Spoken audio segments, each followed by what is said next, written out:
now we start the discussing the fill in the blanks mentioning in the book, है ना। मैंने ज्यादातर चीजें आपको पढ़ा रखी है उसमें से, तो आपको वो fill in the blanks answer करना आना चाहिए। लेकिन फिर भी मैं आप लोगों के लिए एक एक को रीड आउट करता हूं और उसका आंसर मैं अपनी तरफ से बताने की कोशिश करूंगा, ठीक है। जैसे पहला फिल इन द ब्लैंक है कि in panchayat the elected members are called, यानी कि पंचायत में वहां पर पूरे गांव को अलग अलग वार्ड्स में डिवाइड किया जाता है और हर वार्ड के लिए कुछ कैंडिडेट्स इलेक्शन में खड़े होते हैं। तो जो कैंडिडेट इलेक्शन जीत जाता है उसे क्या कहते हैं? The elected members are called ward panch. Very nice, very nice, ward panch. तो फर्स्ट में आपको लिखना है वार्ड पंच। अब सेकंड पर आते हैं। Second fill in the blank है the city is divided into several.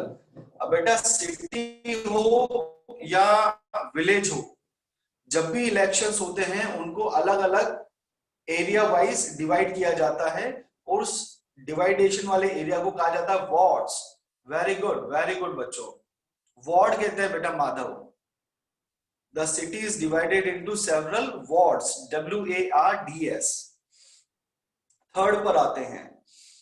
अगर जैसे मान लीजिए अगर विलेज का इलेक्शन है, पंचायत का इलेक्शन है ना, तो वहां पर इलेक्टेड मेंबर्स कहे जाते हैं वार्ड पंच।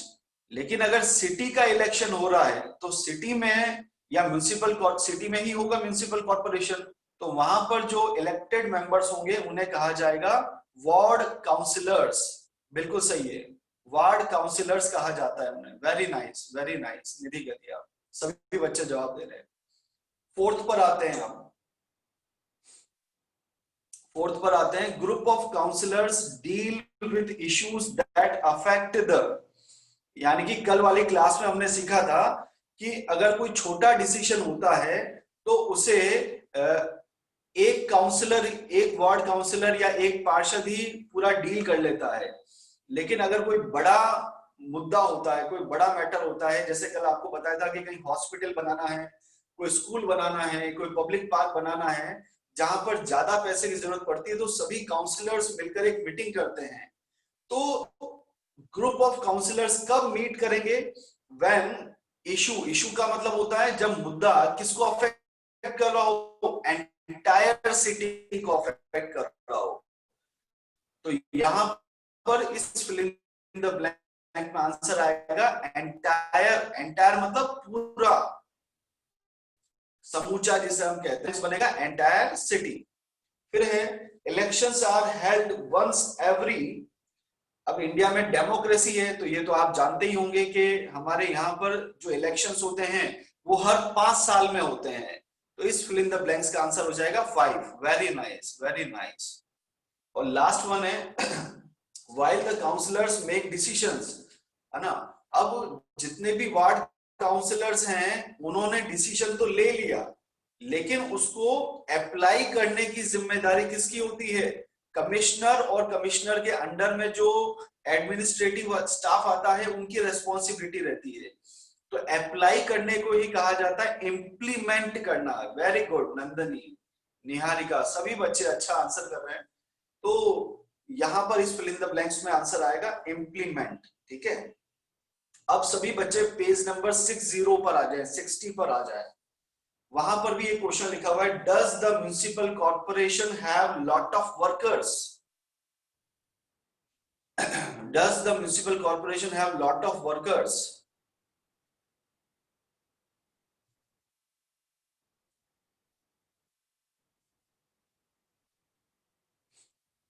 यस। तो यहां पर आपको अलग अलग डिपार्टमेंट के नाम लेने हैं इस क्वेश्चन के आंसर में, है ना। कि वो जो लॉट का मतलब होता है बहुत सारे, ये जो बहुत सारे वर्कर्स होते हैं ये किन किन डिपार्टमेंट्स में काम करते हैं। कल वाली क्लास में मैंने आपको बहुत सारे डिपार्टमेंट्स बताए थे बेटा, है ना। जैसे अगर साफ सफाई के लिए ग्रुप बनाना हो पीपल का, उस डिपार्टमेंट को कहा जाता है सैनिटेशन डिपार्टमेंट। क्या कहते हैं हम? Sanitation department. अगर कहीं पर कोई कंस्ट्रक्शन करवाना है, कोई बिल्डिंग बनानी है, हॉस्पिटल बनाना है, स्कूल्स बनानी है तो उस डिपार्टमेंट का नाम हो जाता है पीडब्ल्यूडी डिपार्टमेंट, ठीक है, पब्लिक वर्क्स डिपार्टमेंट कहा जाता है उसे। पीडब्ल्यूडी, पी से फुल फॉर्म होती है पीडब्ल्यूडी की, public works department. Page number 60 की बात कर रहे हैं हम। फिर अगर मान लीजिए कोई गार्डन्स वगैरह की मेंटेनेंस करनी है ना, तो इसके लिए डिपार्टमेंट होता है हॉर्टिकल्चर डिपार्टमेंट। अगर गार्डन्स की मेंटेनेंस करनी है, जैसे पार्क्स वगैरह की मेंटेनेंस करनी है, तो उनकी साफ सफाई रख रखाव के लिए जो डिपार्टमेंट होता है उसे कहा जाता है हॉर्टिकल्चर डिपार्टमेंट, ठीक है। इसके अलावा एक अभी आपने ऑप्शन बताया कि शहरों में जो दुनिया भर का कचरा रहता है उसे पिक करना और बाहर, शहर के बाहर जाकर डिस्पोज करना, तो उसके लिए डिपार्टमेंट बनेगा गार्बेज कलेक्शन डिपार्टमेंट। गार्बेज यानी कि कचरा, कलेक्शन यानी कि इकट्ठा करना, और उसके लिए जो डिपार्टमेंट होगा उसका नाम होगा गार्बेज कलेक्शन डिपार्टमेंट। इसके अलावा हमारे घरों तक जो वाटर सप्लाई करते हैं वो भी म्युनिसिपल कॉर्पोरेशन की जिम्मेदारी होती है, तो उसके लिए भी एक डिपार्टमेंट बनाया जाता है और उसका नाम होता है वाटर सप्लाई डिपार्टमेंट। तो ये अलग अलग डिपार्टमेंट में इतने सारे वर्कर्स काम करते हैं, जो काउंसलर्स के द्वारा लिए गए डिसीजंस को क्या करते हैं बच्चों, ये लोग इंप्लीमेंट करते हैं, ठीक है।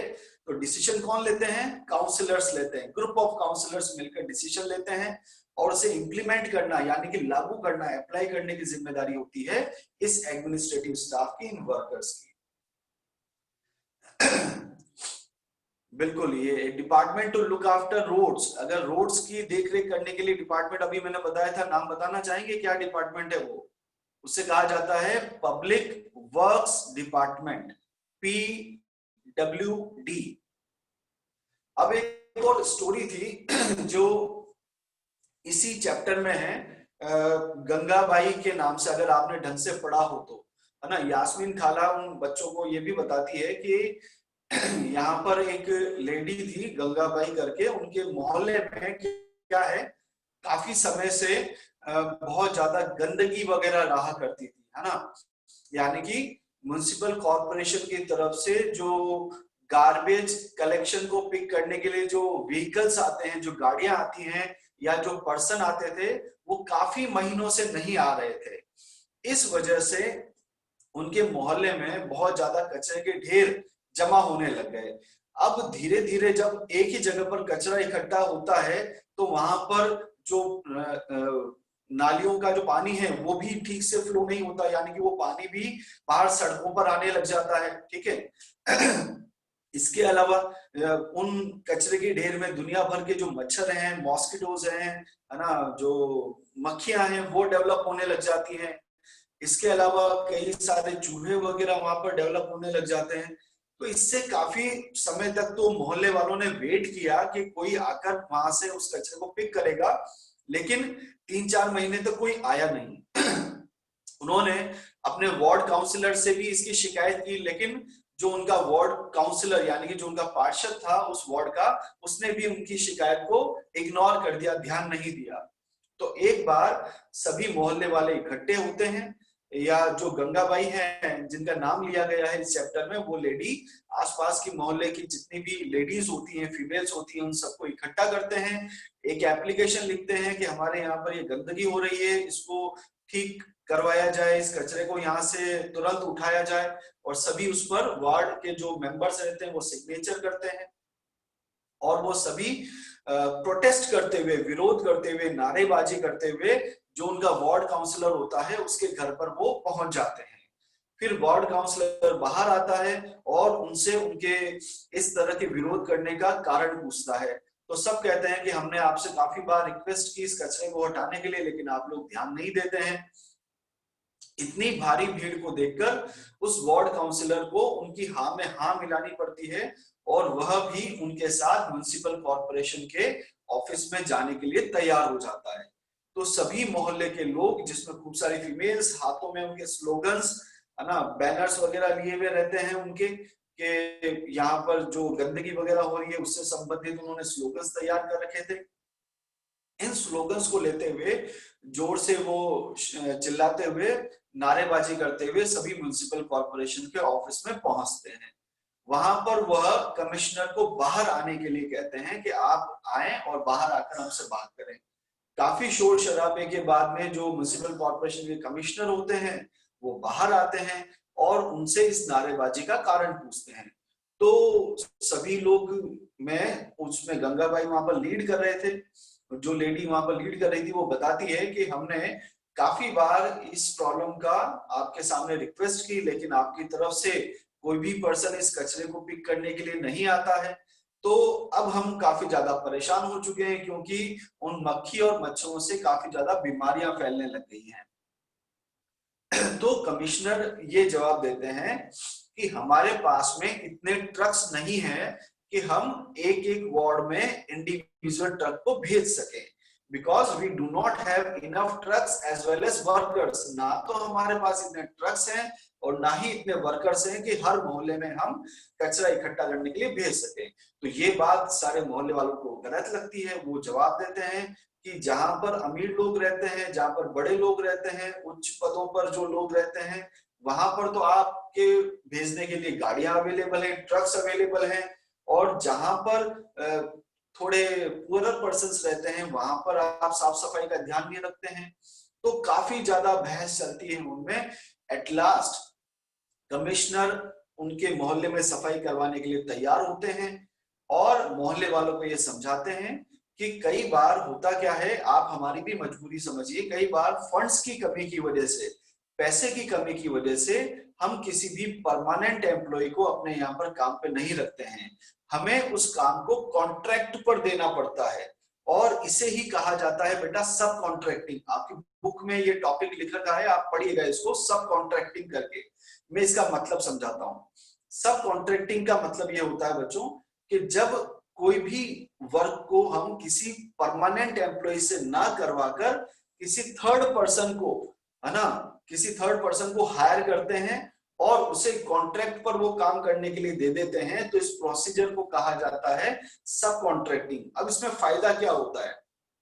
फायदा ये होता है कि जो परमानेंट एम्प्लॉइज होते हैं उन्हें आपको ज्यादा पेमेंट देना पड़ता है, ज्यादा सैलरी देनी पड़ती है, चाहे कभी काम नहीं हो तब भी उनको आपको सैलरी पे करनी पड़ेगी।